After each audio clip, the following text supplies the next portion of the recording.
Hello everyone, कैसे हैं आप सब लोग। आशा करता हूँ आप सब बढ़िया होंगे। मेरा नाम है दीपांशु पाल और आप देख रहे हैं हमारा प्यारा सा यूट्यूब चैनल।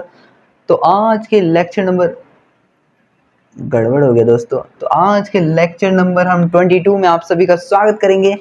तो मैं लिख देता हूँ लेक्चर नंबर 22। गुरुजी इतना लंबा कैसे जा रहा है भाई? लेक्चर की ड्यूरेशन देख लो भाई। कल तो मैंने 8 ही मिनट का शूट करा है। और हाँ, आज कौन सी तारीख है? 14 अगस्त। तो कल क्या है? 15 अगस्त। तो अब से 1 घंटे बाद हो जाएगी आपकी 15 अगस्त। तो मैं पहले ही एडवांस में आपको कुछ चीज़ कहना चाहता हूँ। हैप्पी इंडिपेंडेंस डे, है ना। तो दोस्तों, आपको 15 अगस्त की हार्दिक शुभकामनाएं एडवांस में। क्यों क्यों गुरुजी एडवांस में क्यों? दोस्तों इसलिए एडवांस में कह रहा हूँ क्योंकि कल शायद मैं लेक्चर शूट ना कर पाऊँ, मैं किसी कारण से बाहर जा सकता हूँ। तो और मैं कल रहूँ ही ना अपने घर पे, तो लेक्चर शूट ही नहीं हो पाएगा। तो इसलिए मैं ये लेक्चर तो शूट कर ही रहा हूँ, तो कल का नहीं कर पाऊंगा ना कल का, वरना कल रात में करता तो मैं आपको कल रात में हैप्पी इंडिपेंडेंस डे विश करता। तो अगर मैं रहा घर पे तो मैं ज़रूर शूट करूँगा, नहीं रहा तो भाई, तो इसलिए मैं अभी कर दे रहा हूँ। Happy independence day in advance. तो आपको 15 अगस्त की हार्दिक शुभकामनाएं। इस दिन हमारा देश आज़ाद हुआ था। तो देश आज़ाद होने के लिए देश वालों ने बहुत मेहनत करी, बहुत संघर्ष करा, क्या क्या नहीं झेला उन्होंने, है ना, बहुत सब कुछ झेला उन्होंने। तो वैसे ही हमारी पढ़ाई में भी हमें अपना संघर्ष करना होगा, हमें बहुत मेहनत करनी होगी। और अभी हमें पता नहीं क्या क्या झेलना होगा। और जो भी डिफ़िकल्टीज़, मतलब डिफ़िकल्ट आएंगे, मतलब जो भी मुश्किलें आएंगी आपके सामने, डिफ़िकल्टीज़ आएंगी, उन सबको आपको पार करना होगा। और देन आपको मेहनत करते रहना होगा। देखो, अगर लाइफ का ग्राफ हमेशा सीधा हो तो मज़ा ही नहीं आएगा। आप खुद ही कहोगे कि मज़ा ही नहीं आ रहा है, सब चीज़ बस आपको ऐसे मिलती जा रही है, तो आपको ना तो उसकी कदर होगी, ना आपको मज़ा आएगा, खुशी भी नहीं मिलेगी। कहेंगे यह तो बाएं हाथ का खेल था मेरा, इसे तो मैं नू ही ले लेता। कैसे? अब मान लीजिए आप पहले से ही, मतलब आपको भगवान पहले से सब कुछ दे रहा है, आप कुछ मेहनत नहीं कर रहे हो और आपको मिल ही जा रहा है। आप जिधर जाना चाहते हैं आपको वो मिल जा रहा है, आप जिधर ये करना चाहते हैं आपको ये मिल जा रहा है। आपको कोई मेहनत ही नहीं करनी पड़ रही, बस सुबह शाम सो रहे हैं और मिल जा रहा है। क्यों मिल जा रहा है? पिताजी के पास बहुत पैसा है इस कारण से, है ना। और वहीं आप बार बार निरंतर प्रयास कर रहे हैं, पर आप पे बार बार अटक भी लगती है और धीरे धीरे आप आगे भी बढ़ते हैं। कैसे? आप मेहनत करते हैं, है ना, तो मेहनत करते हैं तो मुश्किलें आती हैं, मुश्किलें आएंगी तो आपका जो दिमाग की स्थिति है वो थोड़ी बिगड़ेगी, नीचे को आप थोड़े डाउन फेज में भी जाएंगे। डाउन फेज कैसे? घर में कोई ऐसा कुछ हो गया जिसके कारण से आप बहुत दुखी फेज में भी चल रहे होंगे, बट आपको पढ़ाई नहीं रोकनी, आपको धीरे धीरे धीरे फिर आप अपने आप को उठाते हैं। फिर थोड़ा सा अच्छा समय चलता है, फिर वही एग्जाम में कम नंबर आ जाते हैं, फिर नीचे, है ना, फिर नीचे। फिर क्या होता है? फिर एग्ज़ाम में आपकी, फिर क्या होता है? फिर से आप मेहनत करते हैं कि नहीं यार, मुझे रुकना नहीं है। बस आप लगातार कंसिस्टेंसी से मेहनत करते जा रहे हैं, करते जा रहे हैं, करते जा रहे हैं। और धीरे धीरे ग्राफ क्या हो रहा है, आप खुद ब खुद देखते जा रहे हो, ये धीरे धीरे ग्राफ उठता जा रहा है, उठता ही जा रहा है। देख रहे हो ना, उठता जा रहा है धीरे धीरे। मतलब ये कुछ इस प्रकार से जा रहा है भाइयों। तो ये ग्राफ धीरे धीरे ऐसे जा रहा है। तो लाइफ का ग्राफ हमेशा सीधा नहीं होता भाई। हार्ट बीट भी क्या सीधी होती है? सीधी होती है तो भाई टपक जाते हैं ना। तो वैसे ही लाइफ का ग्राफ भी ऐसा ही है, कभी डाउन फेज आएगा तो कभी इतना अच्छा फेज आएगा तो कभी डाउन फेज आएगा। बट आपको ये माइंड सेट रखना है कि अच्छे समय में तो हम अच्छे रहे ही रहे, पर बुरे समय में भी हमें अपने माइंड सेट को बिगड़ने नहीं देना है। आपको ये नहीं सोचना कि नहीं नहीं अब सब खत्म हो गया, अब कुछ नहीं हो सकता, कुछ नहीं हो सकता, नहीं, ये सोचना ही नहीं है। आपको अपने माइंडसेट को संभाल के रखना है। होगा, होगा, believe in yourself, believe in yourself. आज नहीं तो कल होगा। बस आपको बस क्या करना है, अपनी मेहनत को रोकना नहीं है, अपने हार्ड वर्क को कंसिस्टेंसी से करना है। मान लो आप मेहनती हो बट रोज नहीं करते, तो कंसिस्टेंसी नहीं है आप में। अगर आप उसी मेहनत को रोज कर रहे हो, रोजाना पढ़ रहे हो, रोजाना पढ़ रहे हो, तो आपका डेफिनेटली एक ना एक दिन कुछ होगा। किसी को देर से, किसी को जल्दी से, आपका किया हुआ घूमकर आप तक जरूर आएगा। ठीक है दोस्तों, तो वीडियो को स्टार्ट करते हैं आज के टॉपिक में, जिसका नाम है मेंडल के डिसऑर्डर। हमने क्रोमोसोमल डिसऑर्डर हमारे खत्म हो गए हैं। आज हम पढ़ेंगे मेंडल के डिसऑर्डर। मेंडल के डिसऑर्डर में क्या पढ़ने वाले हैं? सबसे पहले आज हम पढ़ने वाले सिकल सेल एनीमिया। तो चलिए बिना किसी देरी के स्टार्ट करते हैं अपना टॉपिक आज का। तो लेट्स स्टार्ट। आइए दोस्तों, अब हम देखते हैं मेंडल डिसऑर्डर। मेंडल डिसऑर्डर में क्या होता है? Due to mutation in gene, मतलब क्या होता है भैया, ये किस कारण से होता है? ये म्यूटेशन जीन में म्यूटेशन के कारण होता है। म्यूटेशन का मतलब होता है चेंजेस, जीन में बदलाव। अगर आपके जीन में बदलाव हो रहे हैं तो उन्हें बोलते हैं म्यूटेशन। डीएनए प्रोटोकॉल में गड़बड़, आपने ये वाली लाइन कहीं सुनी होगी, डीएनए प्रोटोकॉल में गड़बड़, मतलब डीएनए के अंदर जीन में कुछ गड़बड़ी हो गई है जिसके कारण से ऑमनिट्रिक्स खराब हो गई। गुरुजी की ऑमनिट्रिक्स कहाँ से आ गई अब? अरे यार, तुमने अगर बेन टेंशन कार्टून देखा होगा तो उसमें ये डीएनए जीन वाली बातें होती रहती हैं, है ना? तो जिसने बेन 10 क्लासिक की मूवी देख रखी होगी तो उन्हें पता है कि उसमें वो ऑमनिट्रिक्स बोलती रहती है डीएनए प्रोटोकॉल में गड़बड़, डीएनए प्रोटोकॉल में गड़बड़, डीएनए प्रोटोकॉल में गड़बड़। हालांकि मैंने भी बचपन में देखी थी तो इस कारण से वो लाइन तो अभी तक याद है। अरे हाँ, और स्पाइडरमैन ब्रांड न्यू डे में भी तो यही हुआ था ना, मतलब डीएनए का खेल था ना कुछ, यही तो होता है ना? पता नहीं यार, मुझे नहीं पता, खैर छोड़ो उसे। बट जो भी है, तो खैर तुमने नहीं देखी, मैंने भी नहीं देखी अभी तक। और अभी देखनी भी नहीं चाहिए, तो बाद में फिर कभी टाइम मिलेगा तो चलिए आगे बढ़ते हैं हम अपने टॉपिक पे। तो फॉलो मेंडल प्रिंसिपल, ये भैया फॉलो करते हैं मेंडल के प्रिंसिपल को। भैया ये बीमारी जाती कैसे है? बीमारी ये तो जाने वाली तो है नहीं जड़ से, ये जड़ से जाएगी ना ना ना ना ना ना मुन्ना ना, ये जड़ से नहीं जाएगी। तुम्हें लगेगा ये जड़ से चली गई, कि तुम्हारे यहाँ से ही जड़ से चली गई, है ना? बट नहीं गई, तुम्हारी जड़ से ही नहीं गई, ये नहीं गई। इसका एक सीधा साधा जीता जाता एग्जाम्पल बताता हूँ, जो आज से कई साल पहले, मतलब कुछ साल पहले, मतलब कितना बोल सकता हूँ, 19 का टाइम है। हाँ, 19 के साल पहले, जब 19 का टाइम था, क्वीन विक्टोरिया सुनिए, क्वीन विक्टोरिया। हाँ गुरुजी, हिस्ट्री के चैप्टर में सुनी थी क्वीन विक्टोरिया, क्लास 10th में। हाँ, तो क्वीन विक्टोरिया को जानते हो ना? वो क्या थी? वो भी, उनको भी एक मेंडेलियन डिसऑर्डर था, है ना? अब मेंडेलियन डिसऑर्डर में कौन सा था? हेमोफीलिया। हेमोफीलिया वो कैरियर थी, वो कैरियर का काम करती थी। कैरियर क्या होता है मैं आगे बताऊंगा, कैरियर क्या होता है ना? तो कैरियर वो होता है जिसके अंदर बीमारी वाला वो जीन होता है, बट उसे वो अफेक्ट नहीं करता। जैसे मच्छर मलेरिया, जैसे मलेरिया वाले मच्छर होते हैं, मच्छर क्या है? कैरियर है। वो बीमारी को एक जगह से दूसरी जगह लेके जा रहे हैं। कभी तुमने देखा है, जैसे मान लो किसी मच्छर ने किसी मलेरिया वाले इंसान को काटा है, मान लो किसी इंसान को मलेरिया है।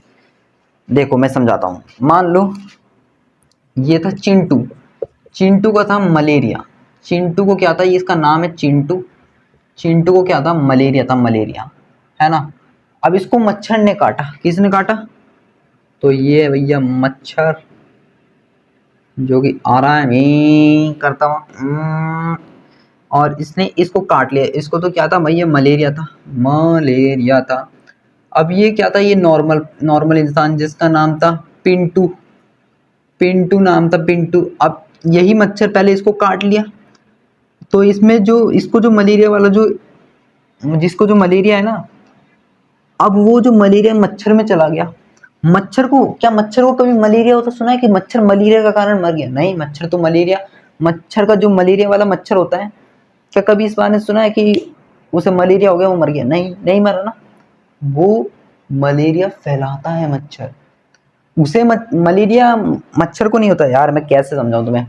देखो, मच्छर है, मच्छर को मलेरिया नहीं होता, उसके मलेरिया उसको नहीं होता है, वो एक जगह से दूसरी जगह पहुंचाता है। उसने मलेरिया वाले इंसान को काटा, ऐसे काटा और खून चूस लिया।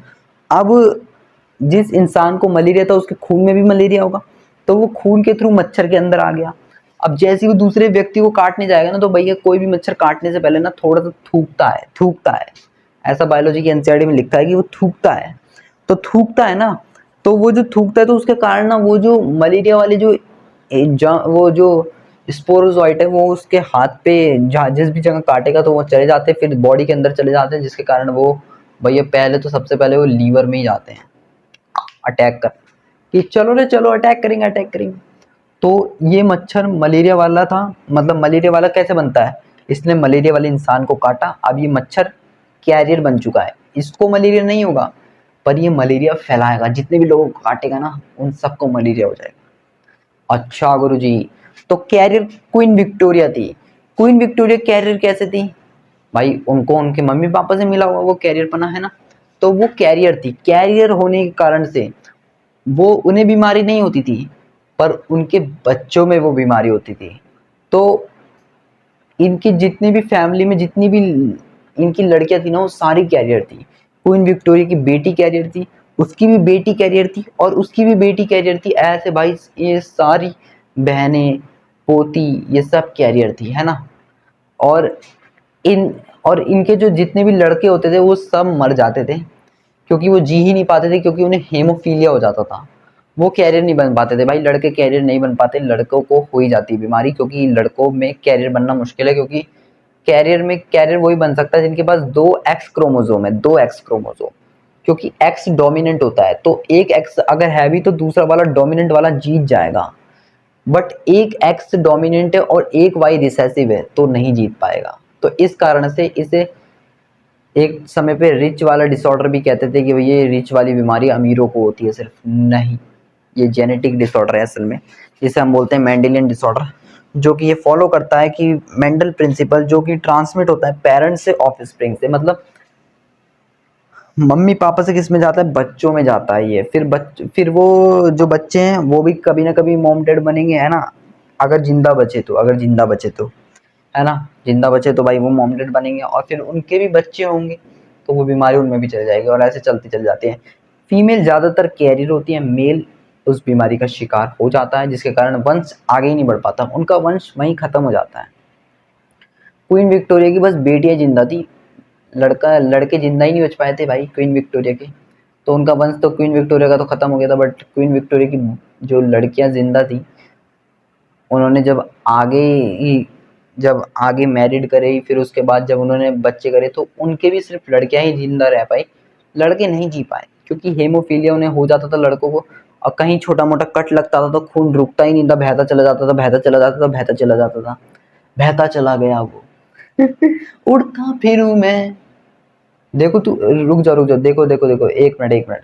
तो उनका जो खून बहता चला जाता था, रुकता नहीं था। अब रुकता नहीं था भाई, वो खून में पूरे सम जाते थे, जिसके कारण उनकी बॉडी में खून की कमी होने के कारण, भैया जब बॉडी में खून नहीं रहेगा, सारा खून बहता चला जा रहा है, बहता चला जा रहा है।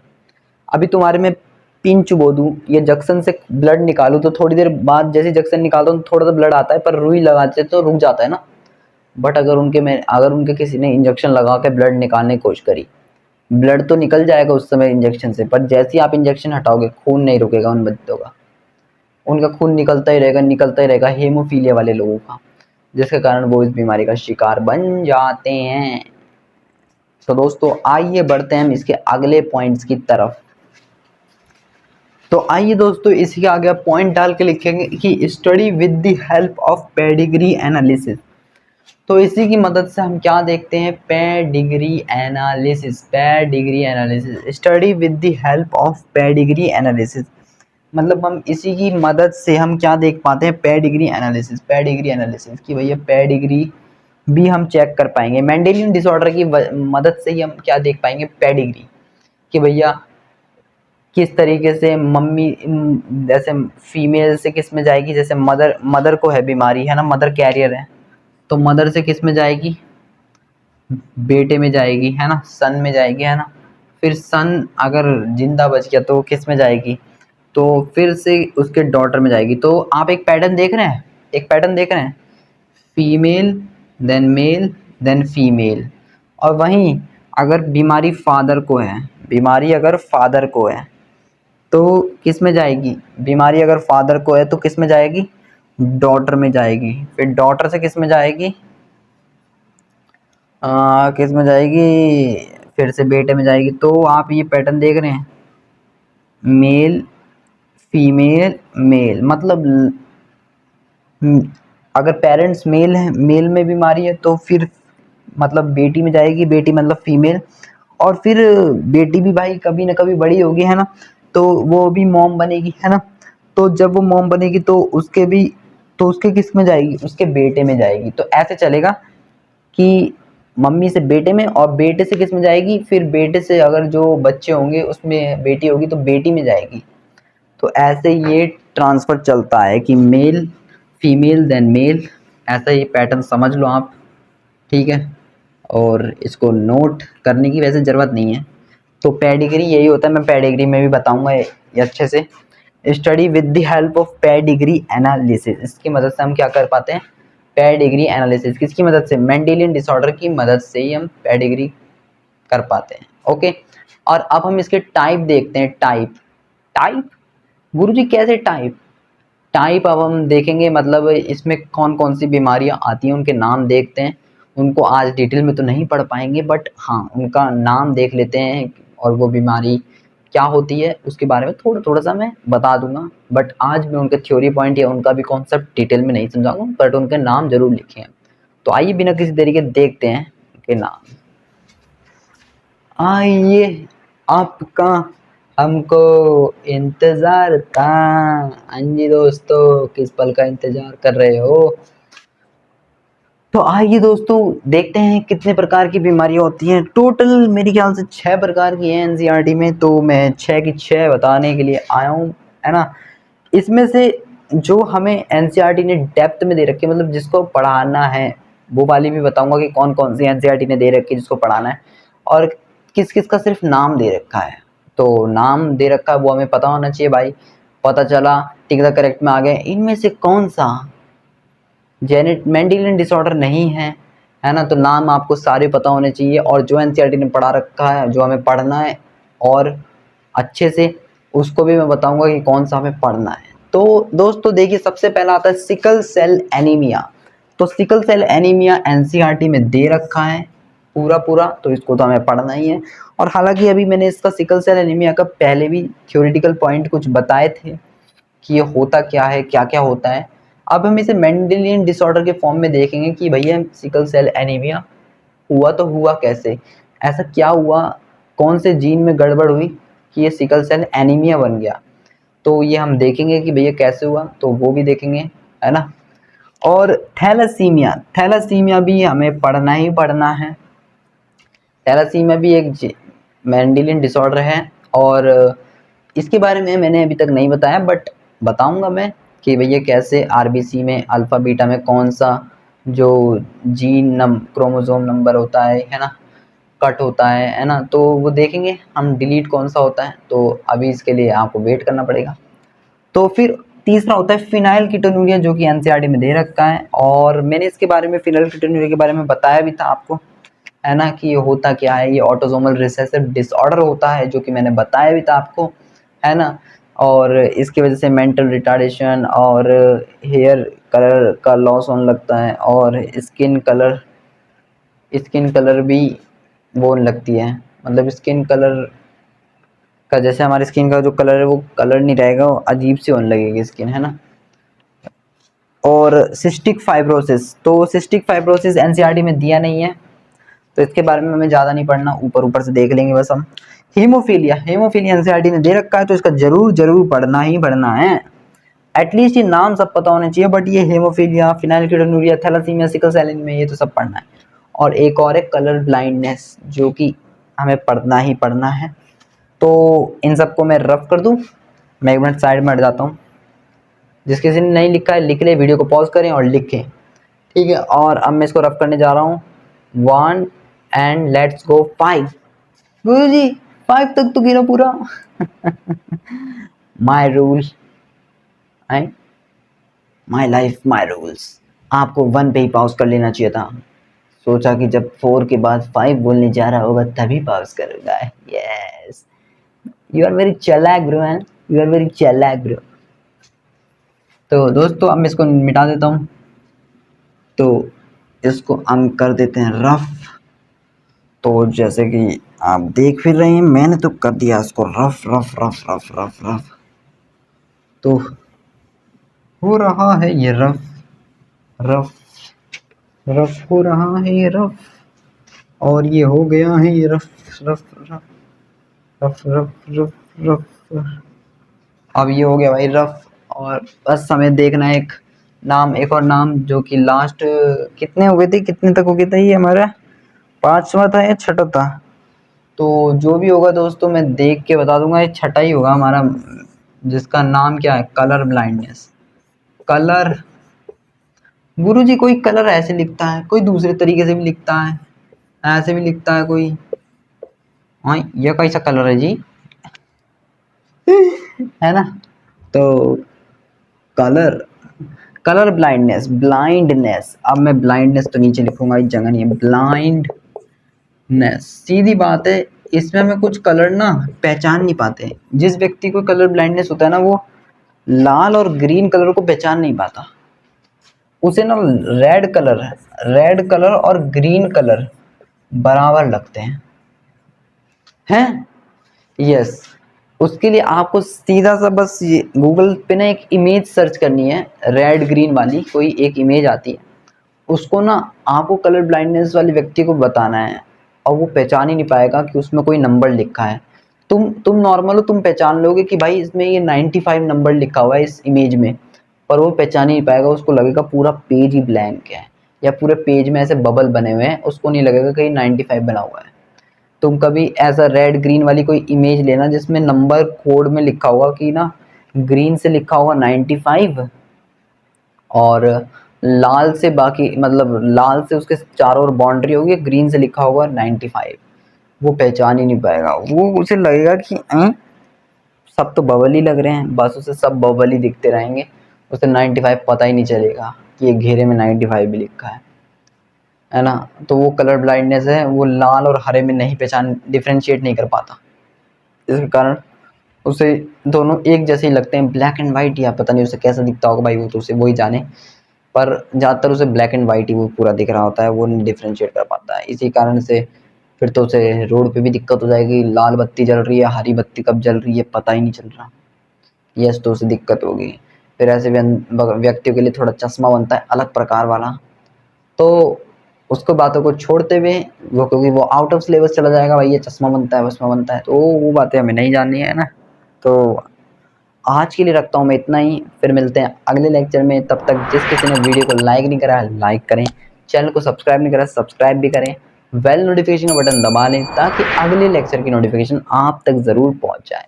और वीडियो को ज़्यादा से ज़्यादा शेयर करें मित्रों, शेयर करें। वीडियो कोई नहीं देख रहा है, मुझे भी पता चल रहा है ना, तो शेयर करें। पता नहीं आप लोगों को क्या हो गया, पहले आप ही ने कमेंट करा कि भैया वीडियो बनाओ इस चैप्टर की, मैं बना रहा हूँ भाई, चैप्टर लंबा है, मैंने तो बोला था चैप्टर तो खींचेगा भाई लंबा, और ऊपर से मैं थोड़ी छोटी वीडियो बनाने लगा हूँ क्योंकि मुझे अब कहीं जाना भी पड़ता है, तो इस कारण से, है ना, तो किसी काम से मुझे बाहर भी जाना पड़ता है, तो मुझे टाइम निकाल के बनाना पड़ता है, तो मैं डेली डालता हूँ वीडियो की 10-15 मिनट की बने। अब पहले जाना नहीं पड़ रहा था तो घर पे ही था, तो मैं आधा आधा घंटा 40-40 मिनट की बना दे रहा था वीडियो आराम से। तो प्लीज़ सपोर्ट करें दोस्तों, और बाकी तो कोई बात नहीं। और जिस किसी ने टेलीग्राम चैनल ज्वाइन नहीं करा है ज्वाइन कर लें, है ना, व्हाट्सएप चैनल भी ज्वाइन कर लें, कोई एक दोनों में से कोई एक ज्वाइन कर लें ताकि आपको बेहतरीन नोट्स मिल सकें। और तब तक के लिए अपना ध्यान रखें, और पढ़ते रहें, मुस्कुराते रहें, है ना। जय हिंद, जय Bharat, thank you so much.